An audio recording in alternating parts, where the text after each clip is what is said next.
Am I recording? Good. So, the fourth Sunday of the month, I found myself at Against the Stream. And I was giving a talk on karma having to do with birth, life, and death. And I started talking about afterlife, and it generally doesn't go over well when you speak about afterlife, unless you're old. And and somebody came up to me after my talk and said, you know, I wish I had as much faith as you do, because I don't believe in afterlife. And I thought to myself, well, that's really interesting, because I don't really have much faith either. And maybe I should investigate what faith is in Buddhism and see if it applies to me or not. So in doing a little research for the talk today, it was fascinating to find out that Buddhism has a lot of faith connected to it. I think the least amount of faith can be found in early Buddhism. And that's the Theravada tradition of Sri Lanka and Thailand, Cambodia, Laos. And what we find there is the very first step you take on the Buddhist path requires faith. And it requires faith in the Buddha, the Dhamma, and the Sangha. It requires faith to think and eventually know that there was a human named Siddhartha who, through his own effort, wisdom, and compassion, achieved the final goal of a human being, which is perfection. Now, let me qualify what perfection is. Perfection is, instead of greed, you only have generosity. Instead of hatred and anger, you only have loving kindness and compassion. Instead of ignorance and delusion, you only have wisdom and insight. This takes a while to acquire. I'm thinking a few hundred, if not thousand lifetimes of practice to get to that place that you can say, I have become perfect. But of course, once you get to that place, you're not going to say that. Other people might say it. Also, in studying the four levels of nirvana, the stream enterer, the once returner, the non-returner, and the arahant, the first three levels of nirvana has faith connected to it. The fourth level, arahant, no faith necessary. Okay, so that's where I started. And then I thought to myself, well, how about Zen? Because this center here was founded by a Vietnamese Zen monk. And does Zen have faith? And there's great doubt, and there also turns out to be great faith. And in the Soto school especially, what we find is faith in Buddha nature. That Dogen said, we have a Buddha nature. And it's not obvious, and it's hard to describe. And if you come from Iowa like I do, what you think of when you hear about Buddha nature is a soul. Because my folks were Lutheran, and we all had souls, and there was no discussion. And yet, Dogen was not talking about that as far as I'm concerned. What Dogen was talking about, according to me, was Buddha nature is our potential to achieve enlightenment. It's the potential we all carry with us because of this human birth. And I remember once I was participating in a Buddhist Catholic dialogue. And one of the priests came over and said to me, I know you have the spark of God.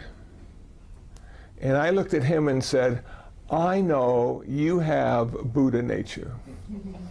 And we both laughed. So for a Buddhist, this potential is just a marvelous reason to start to practice, because it's not going to be realized without practice. And so we need to have faith that it exists, that because of this human birth, we all have the ability to achieve enlightenment. Now we get into some of the other schools of Mahayana Buddhism, the later form of Buddhism, and we find faith becomes a very important aspect because of cosmic deities, also known as bodhisattvas. Now, not all the bodhisattvas in the Mahayana tradition were earthborn. A lot of them were born in the heaven realms. And we almost find a similarity between Christianity and Mahayana Buddhism, when you're talking about the potential of having faith and devotion in a bodhisattva who will help you reduce your suffering and add clarity to your life. In the same way we might look at Jesus or God and say, they will help me. I always I got to be very careful because they won't help you end your suffering. They will help me transcend and find salvation, God and Jesus. And the bodhisattvas will help us end our suffering and ultimately find our salvation in enlightenment.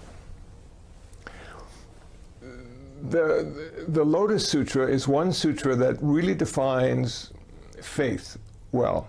And you really need to have faith in the Lotus Sutra to let it give you faith. And one of the parts of the Lotus Sutra that always made me feel uncomfortable was the part of a woman becoming enlightened in the Lotus Sutra. If you've heard about this, what happens in a moment, the woman turns into a man, becomes enlightened, and then turns back into a woman. Because apparently women couldn't become enlightened being a woman. Now, this was written a long time ago. We have cultural pressure, we have patriarchy, we have a lot of reasons why that may be the case.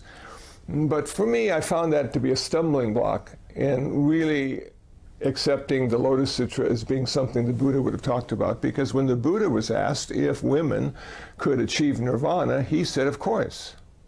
And if you read the Therigatha, which are the poems of the early Buddhist nuns, these are the poems written by the Arhants, the Arhat women, the women who had achieved nirvana. So according to Theravada, you could still be a woman, you didn't have to be a man, and you could achieve nirvana. I like that.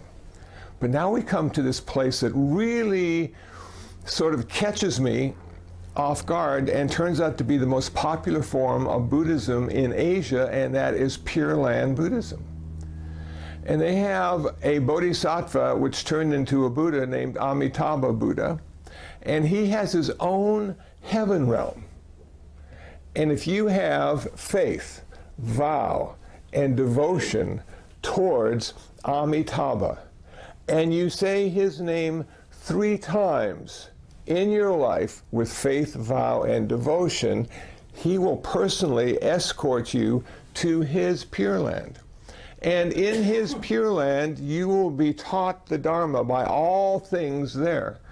Trees and grass and rabbits and squirrels and humans and devas, everything teaches the Dharma there. And you are guaranteed enlightenment. There are no fails in Pure Land. And I think that's just really cool, and it's a perfect religion for the farmer. Back in the old days in Asia, there was a lot of farming going on because there was a lot of people to feed, and they weren't necessarily all scholars. Just like the farmers here, just like the urbanites here. We're not all scholars. Most of us probably don't find theology or dharmology fascinating. We want to spend years studying it and to try to find the true meaning locked away in those texts. So they would say, all you need to do is say Amitabha Buddha 3 times with faith, vow, and devotion. And they'd be in the fields and they'd be saying Amitabha Buddha, Amitabha Buddha, Amitabha. And when I go to the Vietnamese temples today, one especially down in Long Beach, you'll find the young people talking about Zen and philosophy, and you'll find all the old people chanting Amitabha Buddha. And they're just like in rows, and they're just chanting. Because this is it. They need to get their ticket. The train is about to leave, and they want to be on it, you know? And so there are Zen masters, I have been told, that practice both Zen and Pure Land, just in case enlightenment isn't in the cards this lifetime. They're going to hedge their bets. And I'm sort of thinking that might be a good way to do it myself. Hedge those bets. So, having read about that and understood that faith is found in all forms of Buddhism, I then looked upon myself and say, well, why don't you have any? You know, and how can you reflect and share your thoughts on Buddhism when faith is lacking in your own practice and your own life?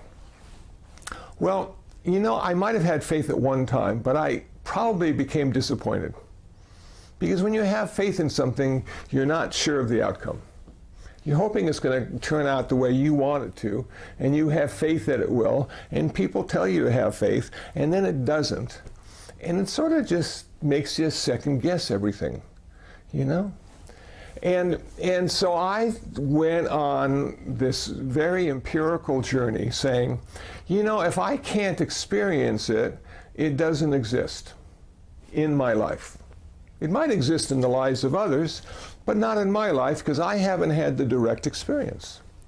And I applied that to Australia. I said, I'm not sure if Australia exists. Now, I've seen maps, but it's a piece of paper with lines on it, which didn't really convince me that it existed. And I read in the history book that it did exist, and there's some really cool creatures, and they've got great surfing. I read all of that, but you know, it could have been just one big story. And then I heard people with that accent, that wonderful Australian accent. And I thought to myself, that could simply be a speech impediment. You know? So then I had the wonderful opportunity of going to Australia. And I flew there. And it takes forever to fly there. It's very far away. And we got there, and it's real. According to me, my sense doors now have come into contact with something called Australia, and I can validate in my personal experience that I now have confidence, not belief, but I have confidence that it does exist. And so that's one way that I sort of worked through belief. I changed it into confidence through personal experience or through testing it.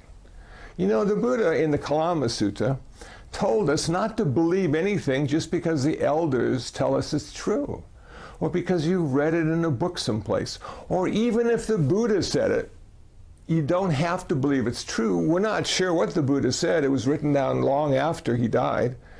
And it's not like the Bible with God speaking, it's a man speaking, it's a human speaking, and then a bunch of other humans called monks sort of edited what he said. And we had this wonderful context of Buddhism found in 100 volumes. And some of it's well written, some of it's repetitive, some of it has morals, some of it's a journey. And it's really cool, but we don't have to believe that that is the case, that it's true, because we have belief in those books. So I thought about myself, and I said, well, what do I do? What do I do when I'm faced with the problem of belief? You know? And so this is my technique, and I'm happy to share it with you, and you might find it useful yourself. That when I come up against something that I have to believe in, I say, well, I wonder why I have to believe in it. See, I create this question for myself.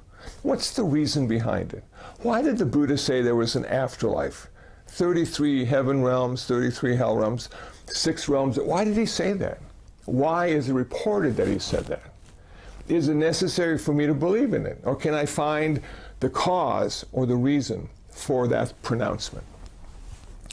And for instance, in afterlife, I've come to realize that the only part of us that really doesn't want to die is our ego, is our personality, is our sense of self. It is scared to life about death. Its whole job, ever since it was created inside of us, was to protect us and allow us to live as long as we could. And now it's faced with the eventual end of its existence. And it's freaking out. You know, it doesn't know what to do.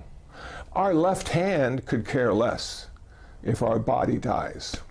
Our left hand can just relax now. Doesn't have to form any chords on the neck of a guitar. Doesn't have to open any cans or untie any bows. It can just die and never have to work again. And I'm sure it's probably pretty happy about that.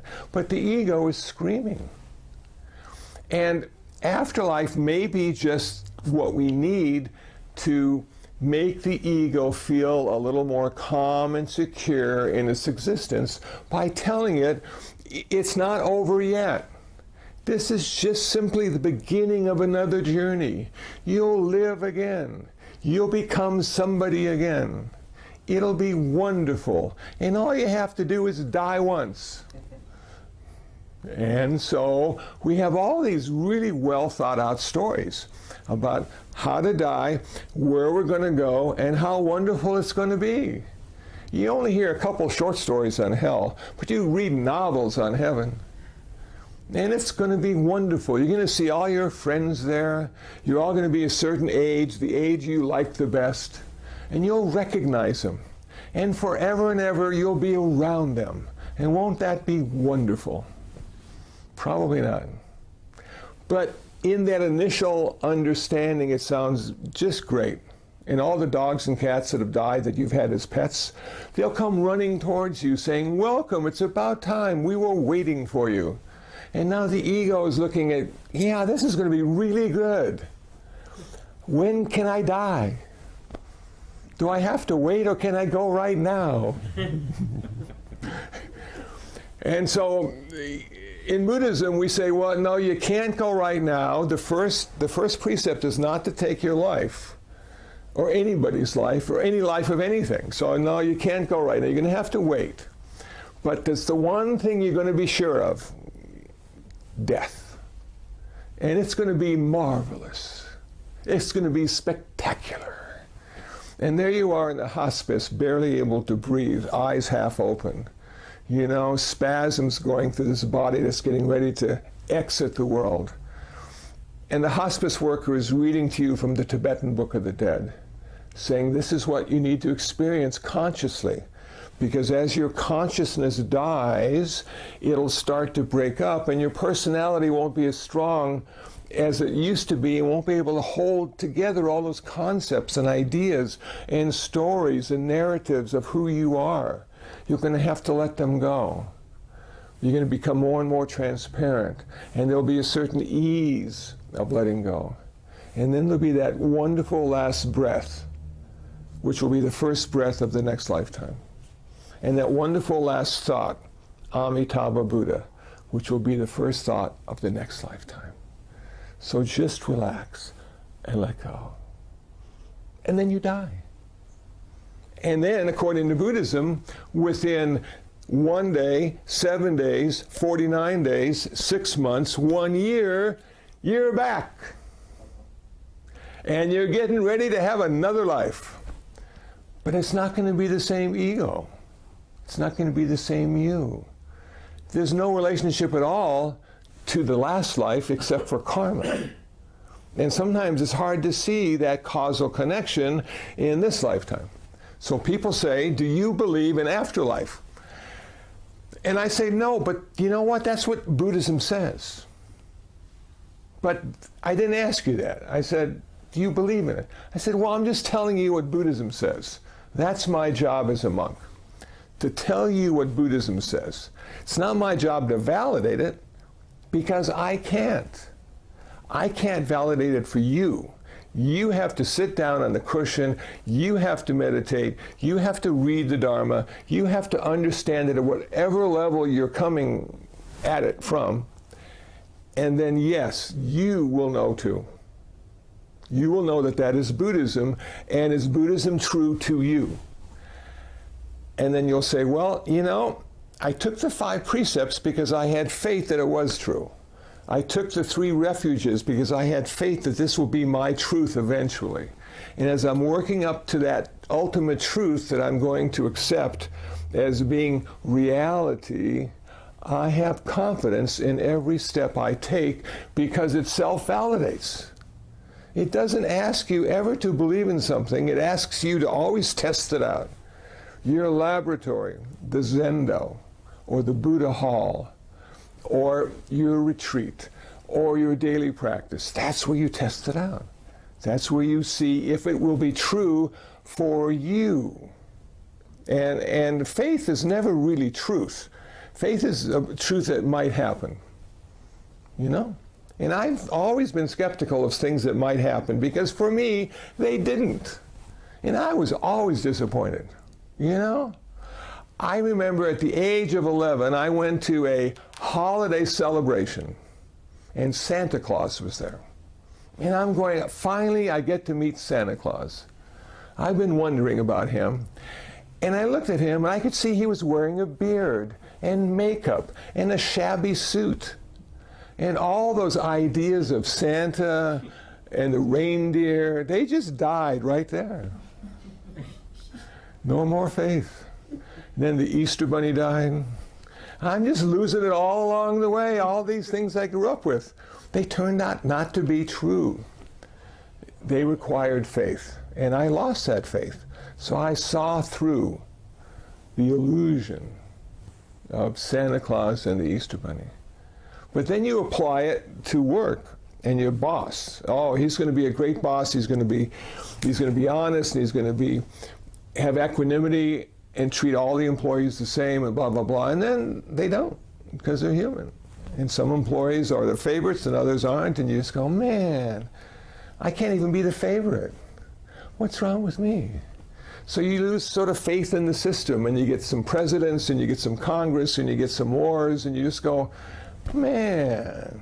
And then the Vietnam War was just on PBS, still playing now. I was drafted, you know. I didn't go. I had a physical deferment. I was thankful for that because I didn't want to go out and kill people.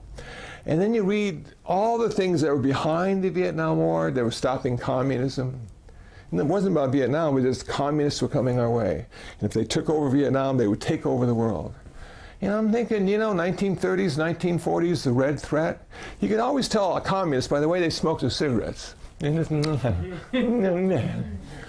know, and we've had it forever. It just keeps going and going. So I lost faith in that, you know. Then, is there really a Los Angeles? Where does that exist? Where's the essence? Where's the soul of LA? Couldn't find it. Lost faith in that. But I have confidence that something exists that resembles Los Angeles, and I find myself in that, participating at whatever level I participate at. And yeah, so it exists, but not in the way I had faith it did. So Buddhism allowed me not to have faith and have a religion. Even though Buddhism has faith as a vehicle to liberation, it allowed me not to have that. It allowed me to have serious questions and investigate and find the answers and come to a place of confidence that this will work for me. And I share that enthusiasm and insight with others, not knowing if it will work for them. They have to decide that. So this month I'm going to Peninsula High School in Palos Verdes to give a talk to students in a comparative religions class. And I always like that because students don't have faith in Buddhism in Palos Verdes. It's in a textbook. It's chapter 4. You know, and so this guy shows up, you know, who's far too tall to be a Buddhist monk, and he plays harmonica, and he has great stories and a strange sense of humor. And they go, you know what, Buddhism does exist in the world in some odd way. This guy portrayed it, and I understand what he's talking about. So all of a sudden, chapter 4 becomes alive. And it's a living experience for them. So I'm very lucky that I don't have faith, that I chose to have confidence instead. And I chose truth over believing. And that allows me to look at Buddhism and feel comfortable in the beginning, in the middle, and the end. Thank you for listening. Jeannie is in a state of shock, I can tell, but it's okay. So does anybody have any questions or comments on what I've said? Does anybody feel the same way? Greg, you know Australia exists. I do, yes. Okay. It used to exist, yeah. So I was interested to hear you talk about bodhisattvas, that some are in the human realm and some are in some heaven realm, and they are born in the heaven. The cosmic bodhisattvas, and then the earthly bodhisattvas. And bodhisattvas always seem a long way away, so I have to say I haven't studied bodhisattvas very much. So I'm interested to hear how you can choose to follow the bodhisattva path as a human now, when you can't be born in a heaven realm until you've reached nirvana, because you're always going to be reborn as a human. And then if you're reborn as a human, and you just said that we're not going to remember, except for our karma, anything that we're going to do, how much benefit is taking a bodhisattva now that's likely to end with death anyway, because when you're reborn, if you don't get to nirvana, you're going to be reborn. You're not going to remember it. Yeah, that's a good question. Complicated question. Good question. The cosmic bodhisattvas, they sort of take the place of us having to do it all by ourselves. You know, in the same way Christ is there to help us achieve salvation.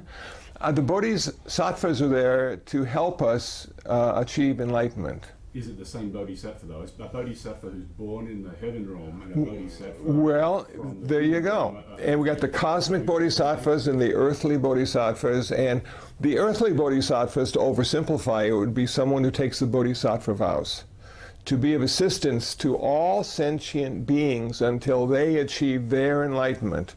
And then at that time they will take theirs. But they're just humans. They are, yes, they are just human who have taken a vow and have a strong belief. Yeah, and they can make things happen. They can change the world. It's amazing what one person can do if they have faith, vow, and devotion towards their goal, you know, of saving all sentient beings. Now, will they ever all be saved? Absolutely not, unless we inspire birth control in some way. Because 7 billion and counting, you know.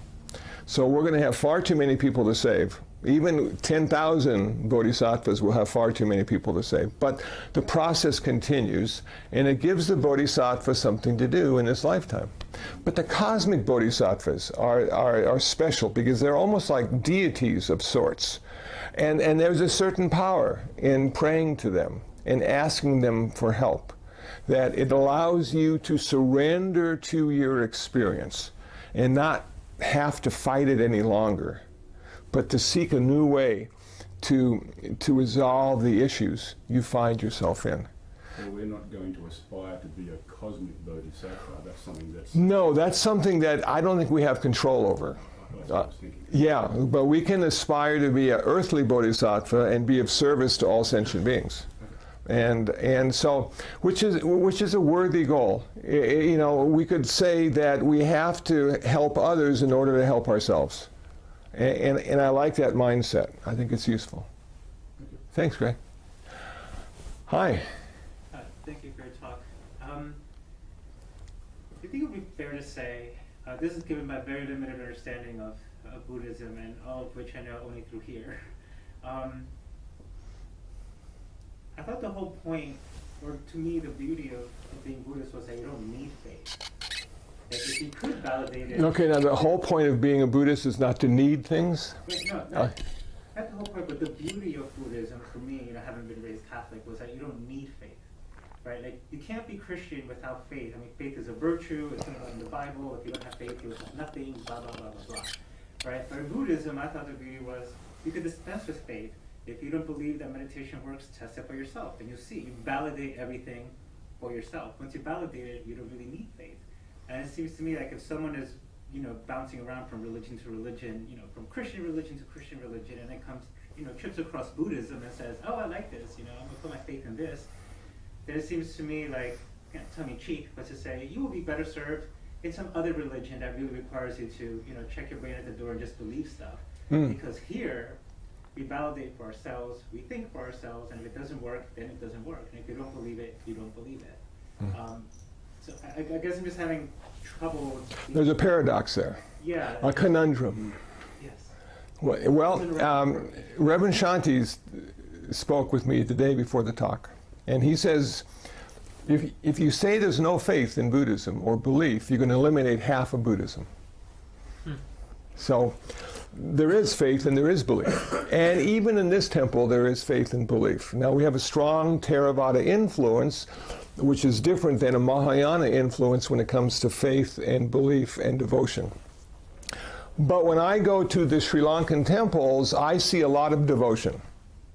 They have the 28 Buddhas, and there's flowers, and they have devotion towards the monks and devotion towards the ceremonies.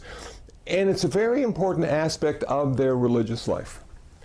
And you can say, yes, you don't need anything, but you know what? Once a week, Nam comes and works on our altar. And there's like a lot of stuff on this altar. And people need a lot of this stuff to make their Buddhism real, to make the goal visible. And so you can say you don't need stuff, and that's one of the hallmarks of Buddhism, but rather I would say this: we don't need to be attached to stuff. And it's a slightly different way of approaching it. Not needing stuff, not needing to be attached to it. So you can still have stuff, it can still be useful, it can determine an outcome for you, but you don't have to be attached to it. And I think that's what Buddhism is sort of really saying. That you don't have to be an ascetic and live in the forest with a loincloth. Which, nothing wrong with that. Right. Or need faith. But then you even need a loincloth, you know. So some ascetics in India are just naked. They don't have anything, you know. And is their life better for that? I think you'd have to talk to them. It would be uncomfortable for me to be that ascetic and to have that little. But it sure would be a lot easier to die because you leave nothing behind except good memories. So, did that help at all? Yeah, It's that attachment thing, I think. I guess I'm not so worried about this stuff and the symbols. Like, I get it how on a psychological level that motivates people and keeps them engaged. Like, we need things to keep us engaged. Ceremonies, other people, communities, right? I guess what I'm chafing at is the idea that we need any faith at all.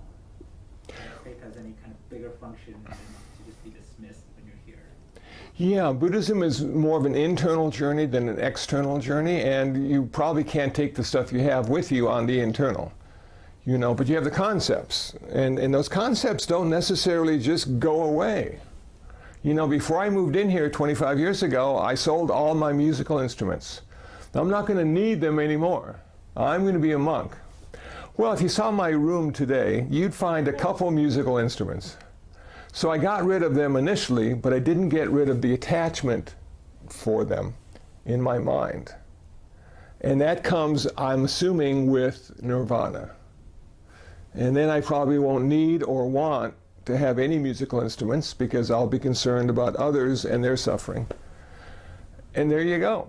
So that attachment, that internal stuff, that doesn't go away just because you give your car away, man, you know, and then you struggle with that the rest of your life until that one moment, that one epiphany where you see through this whole thing. And you go, yeah, of course. Why couldn't I see that 30 years ago, you know? And I'm still working on seeing that after more than 30 years, you know?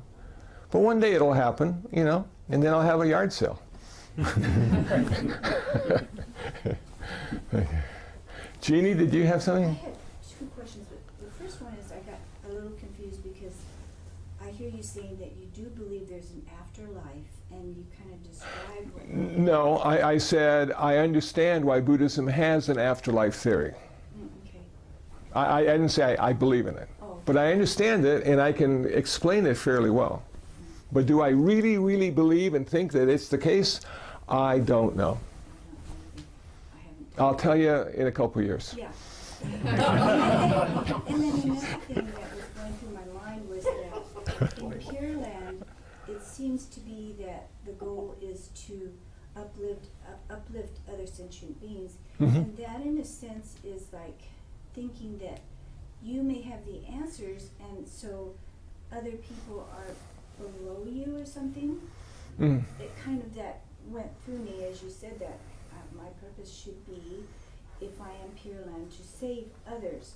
But that's not my personality, first of all. And it does seem like you're looking down on others.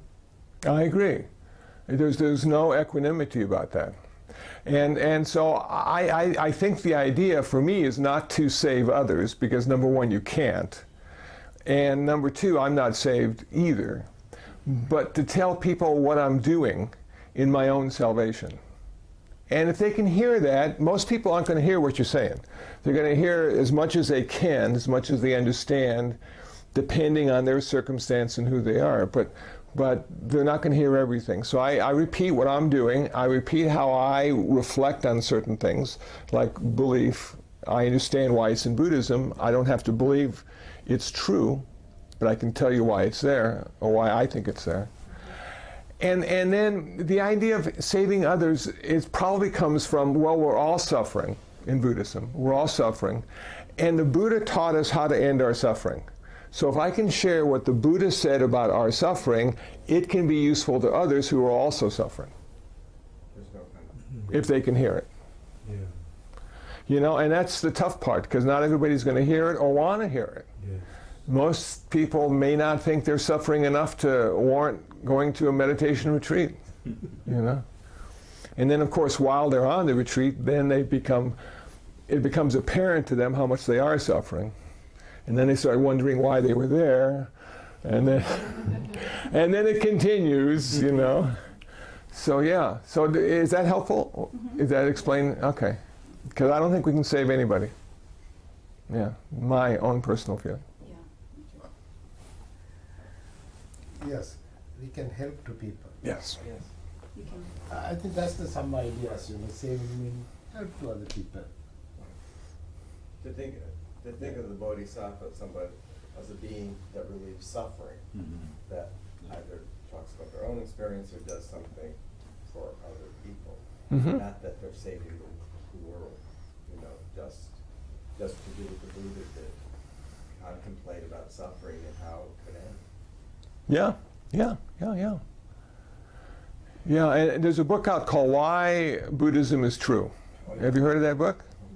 And it's gotten good reviews. I posted on my Facebook page. And there's evolutional psychology, I understand, and then there's Buddhism. And they're both similar in the sense that they both say that life is uncomfortable and unsatisfactory. But what marks Buddhism apart from evolutionary psychology is the fact that the Buddha has an answer. And evolution and psychology doesn't. It just states the fact. We're all suffering. So the Buddha said that, and then he said, but this is how I figured out how to end it. So we're really lucky he didn't stop at just suffering. Thank you, Kusala. Thank you. And, if you want